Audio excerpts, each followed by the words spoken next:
ক্যারিয়ারে যদি ভালো কিছু করতে চাও, এক নাম্বার কথা মাথায় রাখবা, জীবনে আবেগ এবং মায়া এই দুইটার কোনো কিছুতে পড়া যাবে না। আমি আমার লাইফে অনেক ছেলে দেখেছি খুব মেধাবী, খুব ট্যালেন্ট, কোনো একটা মেয়ের পাল্লায় পড়ে পুরো ক্যারিয়ারে লাল বাতি জ্বলে গিয়েছে। অতএব মেয়ে তোমার জীবনে যেমন রহমত, এই মেয়ে তোমার জীবনে গজব হয়ে যাবে যদি তুমি হারামে চলে যাও, ঠিক কিনা? আমার কথা স্ট্রেট ফরওয়ার্ড, পছন্দ হলে शादी करोगे या नहीं करोगे पहले ये बोलो। কথা বলো, ঠিক কিনা প্রিয় ভাইয়েরা?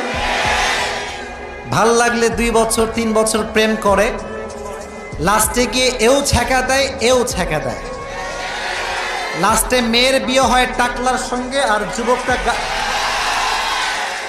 এটা সব জায়গায় হয় না। এই আগেই পাগল হয়ে যাও না, সব জায়গায় এটা হয় না। আর সব মেয়ে কিন্তু সরকারি টাকলা খোঁজে না, কিছু কিছু মেয়ে চরিত্রবান যুবকও খুঁজে বেড়ায়, ঠিক কিনা?